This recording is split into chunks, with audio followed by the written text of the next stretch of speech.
Today's module is on carpal tunnel syndrome, sometimes simply abbreviated as CTS. It's a very common nerve entrapment, actually the most common in the human body. It often causes wrist pain, but also numbness, tingling, pain, and weakness in the hands. It sometimes is caused by specific trauma, and often practitioners don't realize this. They think it's just an overuse injury. But for example, if you've been in a car crash or falling on your wrist, you can get CTS. The diagnosis is fairly straightforward if you do a careful history and physical exam. Treatment will be discussed in the history and physical exam portion of this module, but suffice to say that we start with simple treatments and move to more advanced treatments only if needed. Let's talk about CTS. It involves a compression of the median nerve inside the carpal tunnel. The carpal tunnel is a tunnel in the wrist, so if I cut the wrist like this, you'd see a tunnel, and there'd be 9 tendons passing through that tunnel from the forearm and into the wrist. And possibly as a design flaw, there's also a nerve that goes through that tunnel with the 9 tendons, the median nerve. And that can be, over time, compressed or inflamed. Common risk factors we discussed before, but certainly trauma, some of the heavier types of occupations like construction work. People think of it also with people who do office work, but it's not quite as common there. Waitresses, or food servers I should say, food processors, fish processors, people who are doing a lot of fairly tense work in awkward wrist postures are the ones who get this diagnosis. The classic finding on history is that the patient wakes up at night shaking the hand. We even call that the flick sign. It's almost kind of a dead giveaway for the diagnosis. Patients early on will talk about some numbness and tingling. Classically, we think of the median nerve as these 3.5 digits, from the thumb, the index finger, the middle finger, and half the ring finger. Unfortunately, most patients don't read the textbooks on this, and they don't say exactly that's how it is. Sometimes they actually come and say, I think it's more towards their pinky or ulnar nerve, ulnar side of their hand, and yet it turns out to be carpal tunnel syndrome. Later stages of CTS, they'll have difficulty with actually holding objects. They'll drop objects.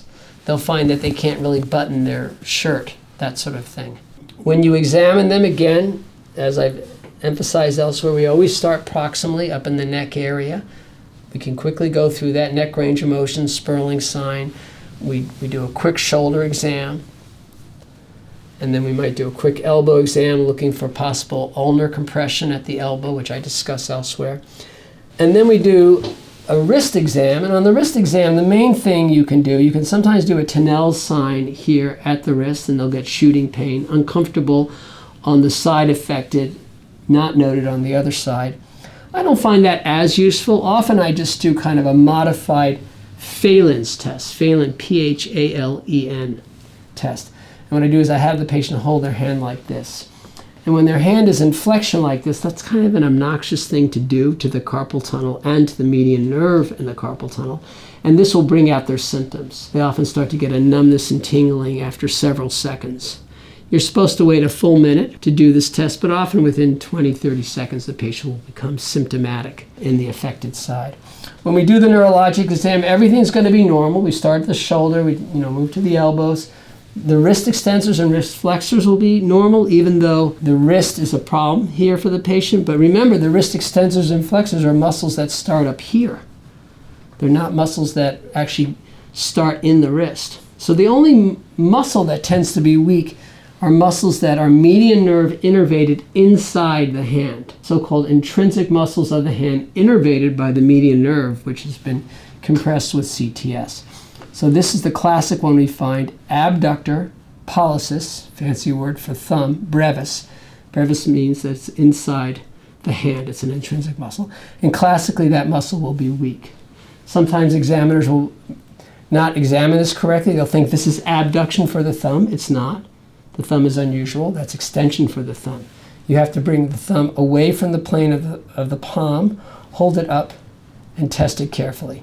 By the way, if you test muscles like here, you're not as sensitive with your testing. You really have to kind of go out to the end and, of course, test the 2 sides. Sometimes there will be a weakness with thumb opposition, so hold the thumb to the pinky, hold it tight, and I can pass through, whereas on the other side I cannot.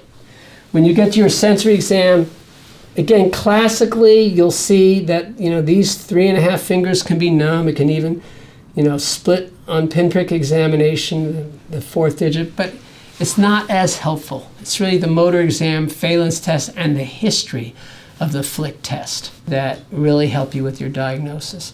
Diagnosis is often clinched with nerve studies, which we do in our clinic. Treatment, these modules are really not oriented towards treatment, but sometimes myofascial release can be helpful. Often we give patients a splint at night, having the wrist in a straight position.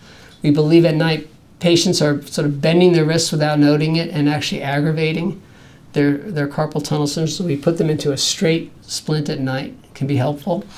If it's more advanced, we do things like hydrodissection, where we take ultrasound and try to free the nerve up from surrounding tissue. And barring that, or depending on how severe the nerve studies are, we send them for surgical consultation. I will say, if I had to get a surgery for a nerve problem, I would get carpal tunnel surgery. In the correctly diagnosed patient, this is a very helpful surgery. I'm sort of anti-surgery as a physiatrist, but if the patient is correctly diagnosed and they have severe nerve studies, surgery can be quite helpful.